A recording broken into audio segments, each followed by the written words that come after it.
So I am still out in the countryside working with Ukrainian ambassadors to talk to candidates. I've been talking to them basically nonstop.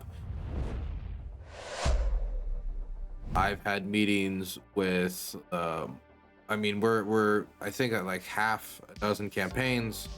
We're gonna have a meeting with more campaigns and more campaigns, more campaigns, because we really want to have as many conversations as possible about what's going on here.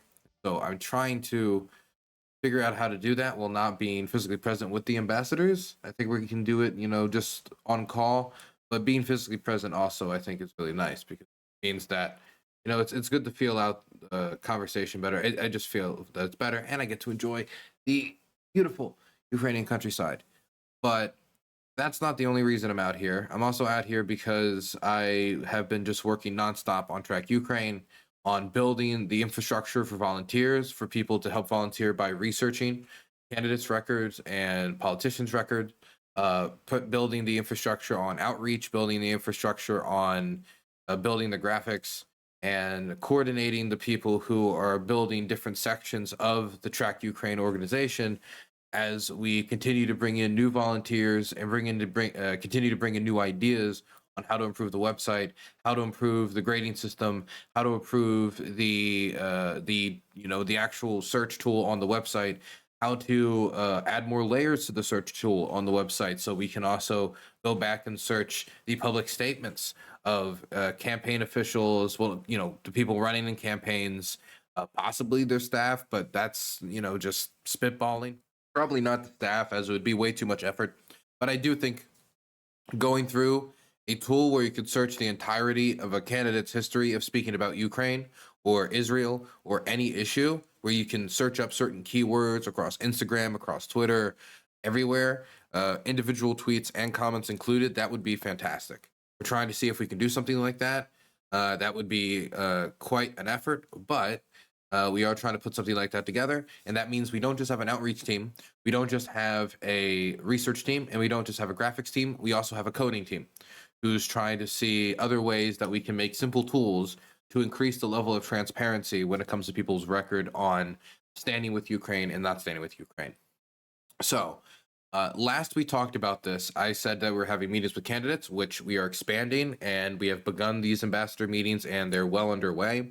And we're having them in multiple phases, meaning we're having like introductory meetings, that we're having follow-up meetings. A lot of these campaigns have responded by saying they'd like to go either on their streams, on their social medias with us, or they'd like to come on my stream or do other streams. And we are being very open to that because more platforms means more opportunities to talk about what's happening in Ukraine. And it also means more opportunities to see if we can give them certain knowledge about what's going on here, and see if we can convince them about the need to make sure that abandonment is a red line, and trying to get other priorities like the return of kidnapped children, making sure that Ukraine can rebuild after, making sure that the peace is long lasting and we just don't set up Ukraine to be invaded again, making sure that we can grind the Russian war machine to a halt to compel the Russians to come to the table, and not just continuing to trickle in defense aid. Any of these issues in an environment like that, I think they can hear the genuine case from us, as well as, of course, get like community response, general reaction. And we can also have ambassadors on those streams as well. And we've talked to them about it, and they seem open to that.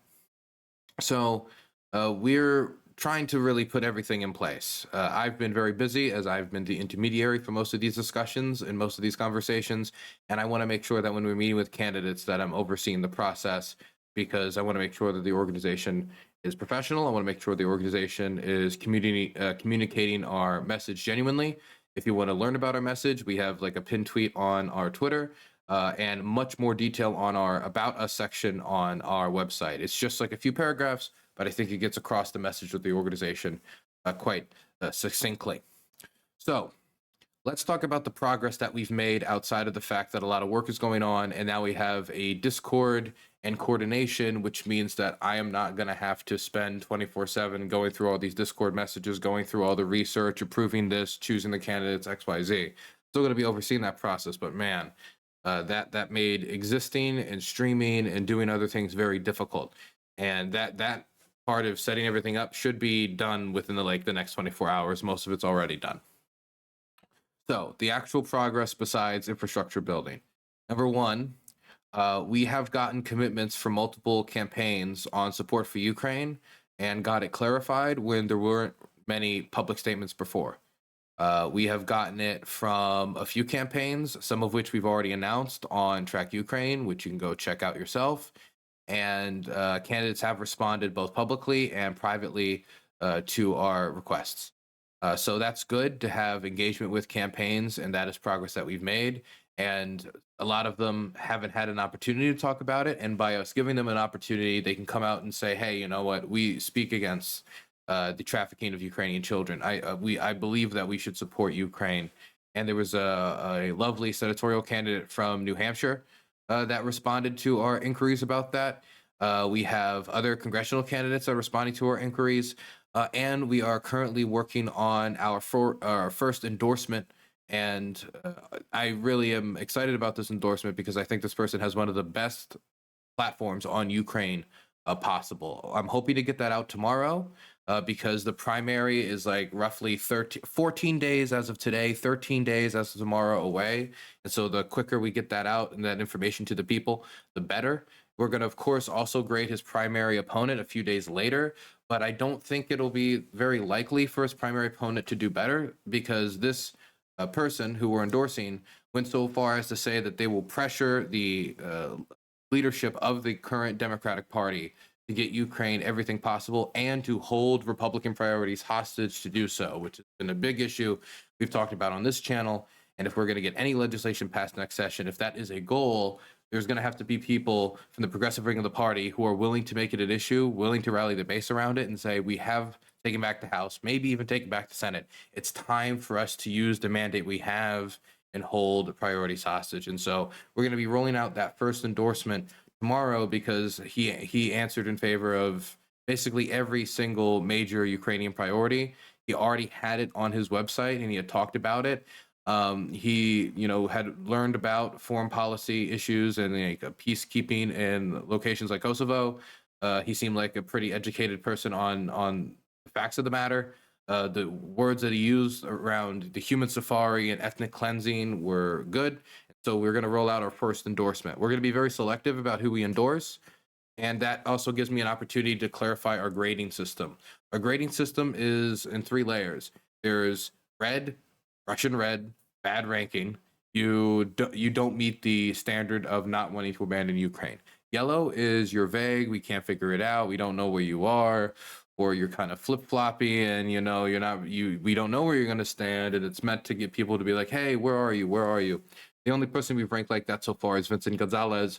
People that we've ranked red include Nancy Mace, Lauren Boebert, and Representative Paula Ann Luna, who led the Russian delegation of sanctioned Russian MPs to the United States.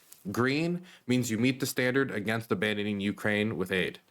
That means you will support the systems that we've given them and that they now rely on. You think that we should continue to supply them with the aid necessary to sustain it, at the very least until we get like a peace deal done and that, we can get Ukraine in a place where they're protected.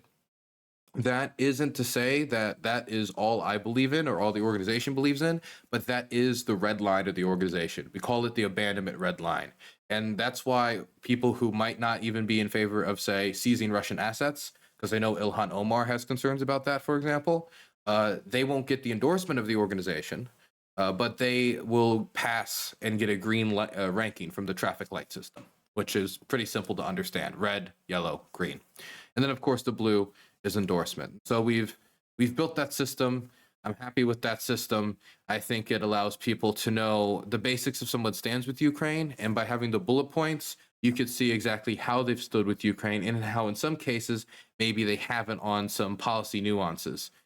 When we integrate that with the general search system where you can search up your representative either through your address or by their name, that also gives an extra level of transparency, because you might say like, oh, I heard that Ilhan Omar voted against a certain aid package, but it says here that she supported every aid package to Ukraine. That doesn't really make sense because she's graded green, and we haven't graded her yet, but after looking at all the data, I think she's going to be graded green.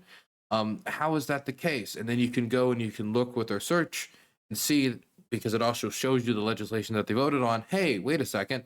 The reason that she voted against the legislation is this was the Israeli Ukrainian aid package bundle. And she didn't support the Israel aid, but did support the Ukraine aid, as she's voted in favor of Ukraine aid in every single other vote. And she didn't like these two issues being tied together. So you can get some policy nuance for the policy wonk. We're on version 3 right now for the Ukraine tracker search algorithm, like search algorithm for the Ukraine tracker search tool on the website. But it is not perfected. We still need to have more human beings go through it and just comb through the data, because it was quite difficult because of like request limits on the websites for where this data is held, like, congressional websites and stuff like that. It made it a little difficult to just like straight up port A to B and make it work. But I'm still very happy about it. I'm still very happy by how the website looks at this stage, and I'm still happy with where we are with when it comes to the website, because you got to understand, we built this website in 18 days, and we didn't really even start building the website until like 7 days into that, because we were just working conceptually around Track Ukraine for the first 7. So I think, all things considered, the website looks great. The social media, I think, is doing good. We're getting good engagement on the social media, and I'm quite happy where we are there. Now, when it comes to actual achievable victories, and when I say achievable victories, I mean like we have moved somebody, we have moved something. We're not just like making somebody know what's going on about Ukraine. We are moving hearts and minds on the issue on Ukraine. Number one, we're talking to a bunch of people who don't know much about foreign policy altogether, and so we're communicating some basics about the war to them. These a lot of times are working class candidates who are progressive, or who are just running by by their belt strap, by their boot, pulling up their bootstrap, so to speak, and they're running. And so they're running on issues that have to do with affordability. They're running on issues that have to do with working class issues. They're running on issues that have to do with gas at the pump, or gun freedom, or gun control, or any number of issues. They could be running for any number of things that motivate them. And so they didn't get into politics to deal with a war in part of the world that they didn't know much about up until 2022, and the headlines started rolling out that there was a war against Ukraine. And so these people, most of the time, they want to communicate because they understand that Congress should assert control of foreign policy. People see the imperial presidency and how it's acting, how it's taking control into its own hands, and they want to see, more authority to Congress, or Congress is, taking control of its authority. And so we're having really good conversations with these people, giving them information that could help expand their horizons. And most of these conversations have been, no, actually every single one, to be honest. I don't think any of them have been negative. All these conversations have been productive.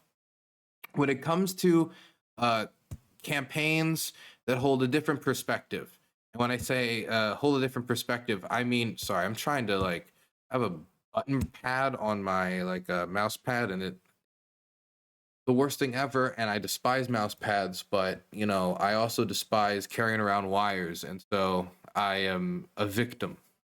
I'm truly a victim. So when it comes to moving people who were not in the camp of sending Ukraine weapons up to this point, there are people who we can see kind of cynically moving around. And when I say cynically, I don't mean they're completely cynical, but to say that they can feel social pressure. And I think that they're reacting accordingly. Either they're shrieking away from the issue, or they are coming out and just at least saying, yes, I'm in favor of aid to Ukraine. We shouldn't abandon them, because they know where the party is. We believe that it is popular in the Democratic Party to support Ukraine. Over 90% of Democrats support aid to Ukraine. Over 90% of Democrats want to support the Ukrainians. Democrats think that the Russians got Trump in there. Democrats think that the Russians have had chances before to make peace, and they've seen them fail. They think that Trump's buddy-buddy with the Russians, and they've seen the horrible things that they've done. Not to mention about how the Russians run their government, and how it's very misaligned with the values of where Democrats align. Whereas you have seen some people at the upper echelons of the Republican Party, including the President of the United States, alluding to the fact that maybe American values and Russian values are not as distant as you would think. So it puts it in a position, regardless of how much of like the idea that the Russians got him in there is true. They did spread, internet propaganda, and it's not nothing. They did spread internet propaganda to try to assist him. They did engage in like information warfare and like releasing of data in order to assist him. But at the end of the day, the American people voted. They didn't manipulate any votes, and it was the American people's choice for Donald Trump to be in there. But that all of that, of course, affects how Democrats view it. And so wine moms to people between the ages of 40 and 70 in the Democratic Party and older tend to really, really support and care about Ukraine. Younger voters do too. I run into them. I talk to them. Obviously, I'm 25. I am a younger voter. I care about Ukraine. But they also care about, of course, and a lot of the Democratic base does now, Palestine. And people tend to focus in on like a specific foreign policy issue. It's not the way it should be. You can care about Palestine, Ukraine, Myanmar, Syria, you can go care about Sudan. You can care about what's happening in West Africa. You can care about what's happening in Western Sahara. Hell, you can care about Burundi. It doesn't. The point is, people tend to focus on a certain area, and a lot of progressives have made clear inroads into pro-Palestinian activism. It is very easy to pick up the progressive banner when it comes to pro-Ukraine activism and wave it around and get a bunch of people that you might have not otherwise convinced who do support Palestine, but also do have questions about, exactly what you're going to do about another issue that they care about, because the majority of Democrats do care about it. So I think it's strategically beneficial, but I also think that it's morally centered. I think it's correct due to we talk about it on the About Us section, due to the atomic sacrifice that Ukraine made, how we held food aid in order to get them to do that sacrifice while the Russians were threatening to invade the country. After that, assurances were given for their security. We then tried to use the word assurances to snake out of those issues. We then had the president of the United States say in 2012 that, the Russians really weren't a threat on the campaign trail. 2 years later, the Russians invade Crimea, take Crimea, and the United States essentially is telling Ukraine to hold back, as we aren't willing to give them any support that could actually push the Russians back besides radar, so they could see them pushing forward. And when I say we, I mean from the perspective of the Ukrainians, not the perspective of myself, of course. I was playing Gary's mod. But at that point, America had already built up a debt. Not to mention that Ukraine was involved in a lot of America's foreign policy projects at the time. But it's not just a question of America having a responsibility after 2022 and continuing to make more promises. It's also beneficial to the United States. It's beneficial for transatlantic security. And when I say transatlantic security, I mean not the spiraling of more wars and conflicts and destruction and death deeper into the European continent, widening the imperial project, and ultimately displacing hundreds of thousands to millions more Ukrainians and possibly other people across Europe. So I think that for all of these reasons, it is important to engage with campaigns. It's important to engage with candidates. It's important to also draw red lines in the sand when it comes to dealing with this as an immediate crisis. Because when PV first saw me Star Trek Ukraine, this organization, in order to, increase transparency on the issue and, have something to say for, there is a stigma in society around taking money from Russian influence, taking money from, to either tenant media or other outfits like that. There is a stigma around support for the Russian invasion. There's a stigma around abandoning the Ukrainians. And I think that it should be reinforced. And I think it's a good thing. I think that organizations like Track APAC that do that on other foreign policy issues, it can make sense for those who want a quick piece of knowledge on this foreign policy issue to have something similar, not of the same style, not of even necessarily the same inspiration, but obviously Track APAC is the clearest example of this, even though we do things a little differently here. So I think that there should be transparency. I think that there should be an organization that stands for these values. And I think that there should be a way for campaigns to listen to Ukrainians directly through our ambassador program. And ultimately, I think that there should be some amount of pressure, social public pressure, on candidates to take a position that isn't inaction. That isn't inaction or abandonment, which I think that these are fine red lines, and I'm willing to stand by those red lines, and I'm willing to grade people off of those red lines. So when PV stepped into a conversation with me, uh, I engaged with them on my arguments about why it's good for progressives to be pro-Ukraine. I engaged with them on why it's good for, again, anyone to be pro-Ukraine morally. I engaged with them about the strategics of it. I engaged with them about the purpose of an organization like mine and the purpose of an organization like theirs and what role they could provide the progressive movement. Because the last thing they want to do is end up getting somebody in the Democratic Party elected who then starts taking a Tulsi Gabbard-esque position or starts saying, you know what, I support the people of Palestine, woohoo, and the people of the Donetsk and Luhansk People's Republic. Like, that's not going to play well in the Democratic Party. And instead of their values being about, say, hey, you know, I care about housing for all. Hey, I care about, you know, making sure that everybody has certain basic amenities. I care about, you know, infrastructure. I care about, you know, debt sharks and student loan debt, or I care about air quality, water pollution, the maintaining green space, any number of good, righteous causes. Instead of it being about that, it's about you're the odd duck out that seems to maybe be a little too sympathetic to the country trying to wipe the other country off the face of the planet. That inconsistency is going to be critiqued. That type of appearance and alignment to Russian foreign policy interests is going to be critiqued. The immorality of the position is going to be critiqued. And then ultimately, those who help them get into office are going to ultimately be critiqued. And so I think the organization took a hard look at where we were and said they don't want to be part of anything like that. And it's better to nip it in the bud. Better to nip that in the bud and establish a hard line like they have on other issues, but it should exist for Ukraine. They should have hard lines. Before they had a tiered system, now they want hard lines. They knew that they wouldn't have brought somebody who said, you know what, all of Judea and Samaria is Israel. They wouldn't have had somebody like that at an event being fundraised for. And so now PV has decided that they're going to take a position that they're not going to fundraise for somebody who is willing to abandon Ukraine legislatively and not act to make sure that Ukraine gets the support they need when Democrats take back the House and the Senate. Hopefully, from my perspective, but with whatever legislative power they have, they should act. Whether you're a Democrat or not, they should act. But the Democrats should not break what has been generally a consistent record of voting from its Congress because of a social clique that doesn't know how to adjust to the reality of where the Russian position is on the war.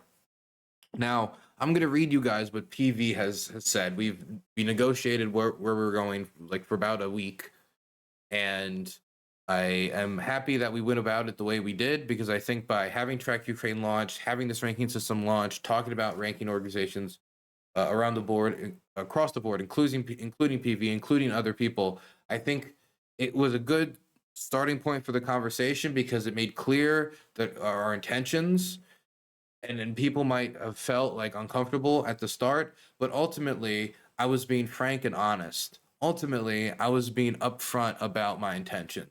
And my intentions is I have a goal.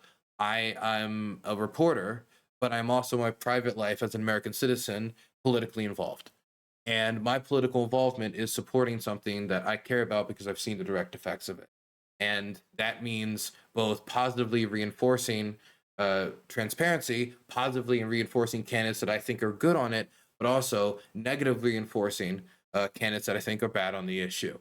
And being very open about that might have, you know, at first made people feel a little uncomfortable, but then seeing the genuineness in which we've engaged, I think that, you know, having rounds of talks, just not just one talk, multiple talks, I think that it has moved hearts and minds to some degree. And we'll talk about that in a bit after we read the PV endorsement process, which is now changed due to our long conversations with Progressive Victory.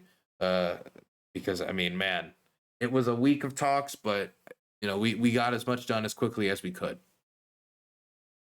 Effective immediately, no candidates will receive any endorsement from Progressive Victory during a primary unless they are committed to defend Ukraine against Russian imperial occupation by providing both humanitarian and defensive aid to Ukraine.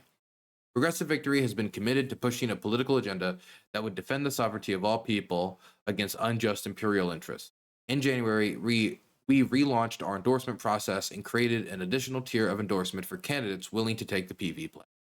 In that pledge, we've included language reflecting our commitment to organizing for candidates willing to take a stand in support of both Palestine and Ukraine. In our attempts to create flexibility for candidates, we created a loophole where it would be possible for candidates to receive a PV pledge endorsement while holding views on Ukraine that are self evidently disqualifying. To remedy this, we are announcing that moving forward, we will be rejecting all PV pledge submissions from candidates not willing to send humanitarian aid and defensive rearmaments to Ukraine. The ethnic cleansing of Ukraine by Russia is not something we are willing to compromise on. And we thank Dylan Burns TV and Track Ukraine for setting us straight and reminding us that values only count for so much if not properly enforced. As a result, we are taking this one step forward. Moving forward, we will not be endorsing any primary candidates who won't commit themselves to defend the sovereignty of Ukraine, even including candidates not invited to take the pledge.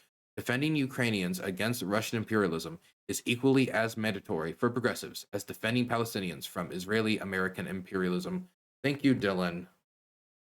BGL. Ben manages the social media and is one of the higher ranking staff members at Progressive Victory. Now, I think that PV should have already had this under wraps beforehand, obviously. For me, this war's been going on for 5 years. And so, sometimes I come back into these activist circles and I realize sometimes how little the war can be talked about, how little like the crimes like the human safari can be known. And it surprises me. And I just assume that sometimes people should know more than they do. But ultimately, even if they should have already had this type of stuff implemented, I do appreciate them engaging with me positively. I do appreciate them taking into consideration. I've been with PV as a creator longer than any other creator, except for maybe one. I think there's one that was in one day before me. So I've been with it since the start. And that means I've been with it not only longer than most creators, than most of the staff that is still currently at PV. I've seen more leadership changes in PV than I don't know, like a coup happy government.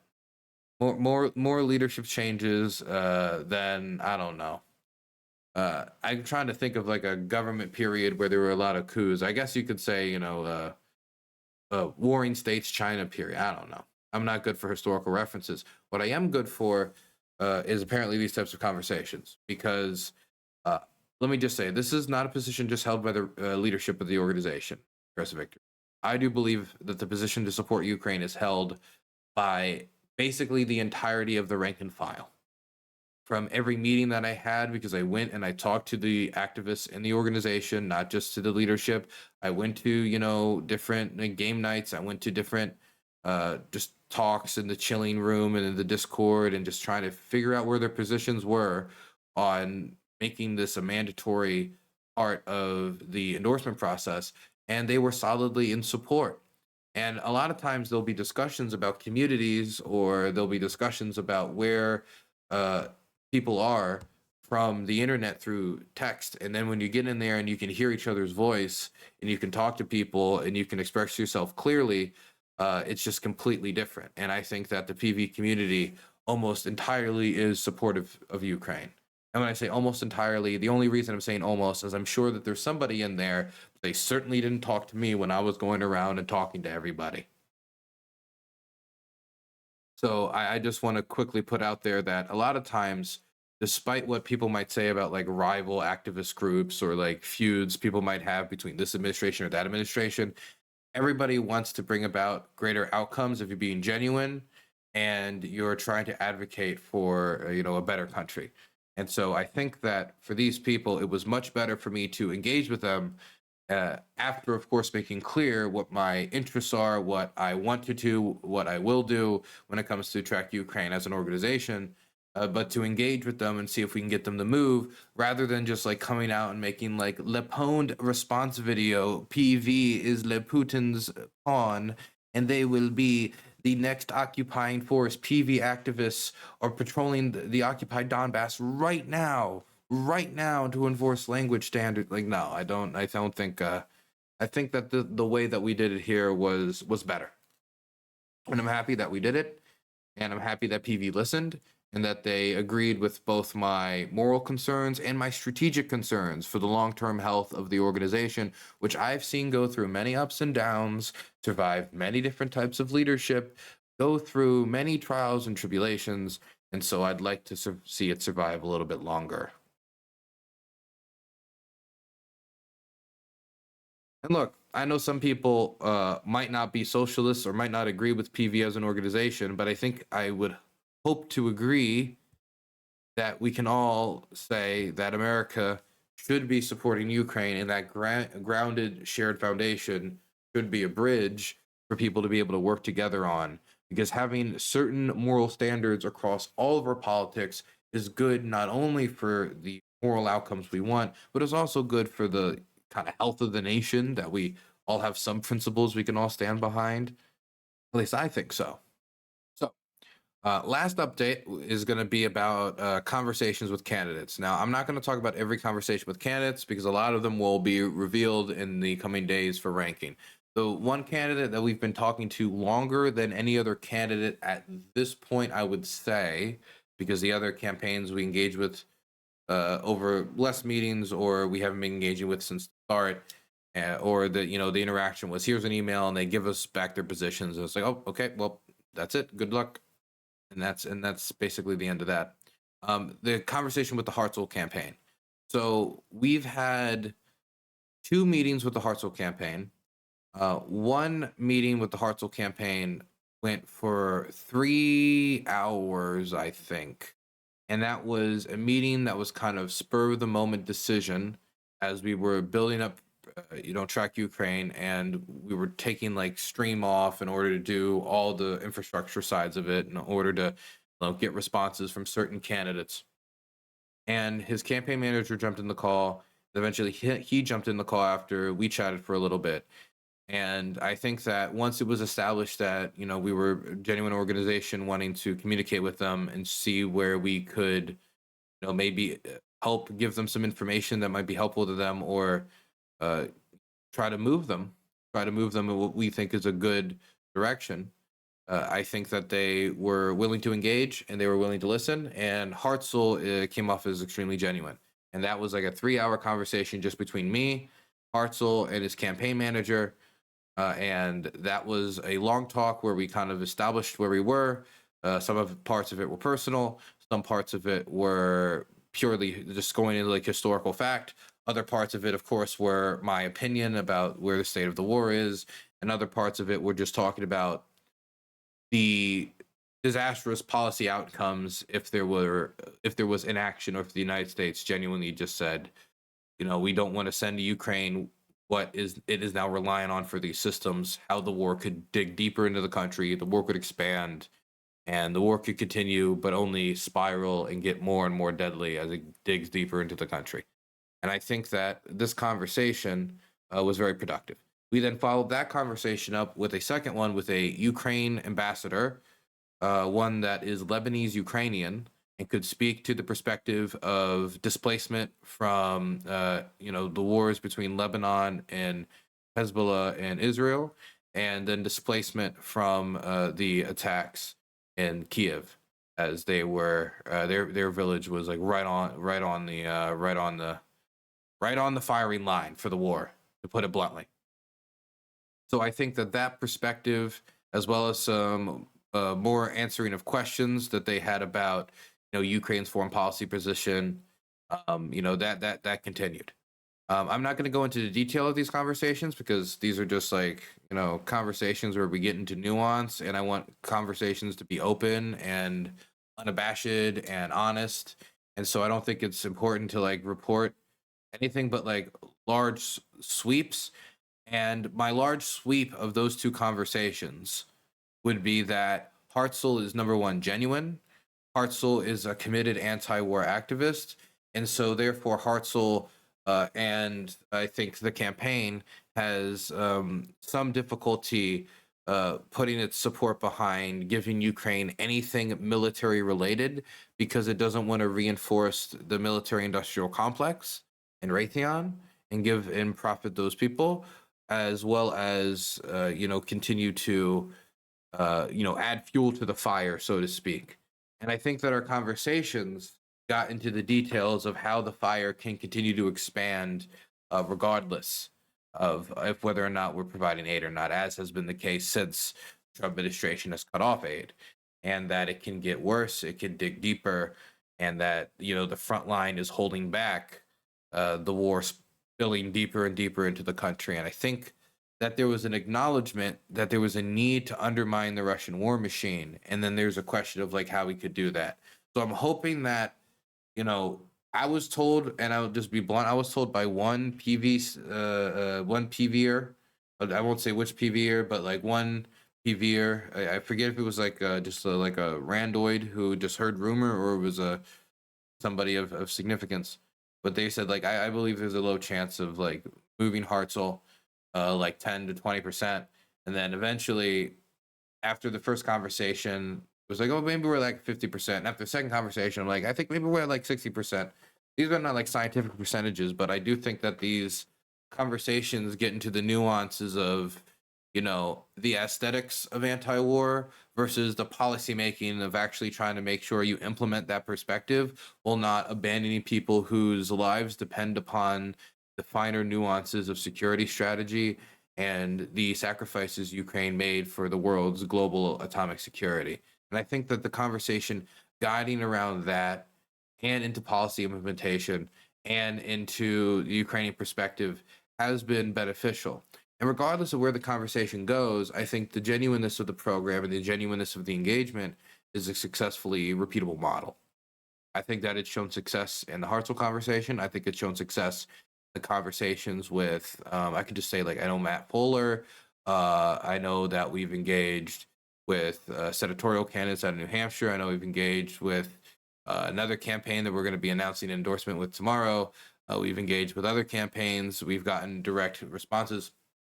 But all of the genuine engagement that we've had so far has got a positive response. And I think that's the way to engage first and foremost with people that we think are movable, because I don't know how important it is that we offer the Ukrainian conversation to, say, Paula Anna Luna, considering her stance. Of course, we would do it if she was interested, but we're interested in going to those who are not purposefully misinforming people, but we're going to those who are uninformed, or people who are accidentally misinformed, or people who could benefit from more knowledge, or people that we think can be moved through some other means on this. And that's who we're going through, either morally or just strategically, politically. So that's the purpose of our engagements here. And so for the Hartzell conversation, I think we're going to be having another meeting later this week. That was where we left off. It's going to include me and the ambassador again, and it's going to be more questions because I know that they have more questions that they had written down. And so we're going to be answering those questions, and we're going to be getting into some policy nuance. But I also think that they're more interested in some other things, even outside of the policy nuance, like about activism around this. And so we'd be willing to engage with them on that too. But of course, this standard that we have for the grading system is going to be the standard. And so I would really like to see Hartzell get over the line here because he seems like such a genuine guy. And I really do hope the best for him. So I would say that for the progressive victory angle, this is a clear victory. For the amount of engagement that we've gotten so quickly, that's a clear victory. For the amount of volunteers that have offered their help, that's a clear victory. And if you want to volunteer too, you can email us at wetrackukraine@gmail.com. That's wetrackukraine@gmail.com. And you can just send us your information, what type of skills you'd like to offer for either research purposes, for outreach purposes, for graphics purposes, for coding purposes. If any of these things are something you think you could help with, either sorting through like bill data for our search algorithm, If you want to go and research candidates, if these are things that you care about, you can go to wetrackukraine@gmail.com and volunteer your time. We're a completely volunteer run organization. We have no outside funding. We have no big dollar donors. We just have passion for making sure that our country fulfills its strategic, its policy. I don't know what policy wonk words I should be throwing out, but what really matters is fulfills its moral responsibility. So you can do that at wetrackukraine@gmail.com.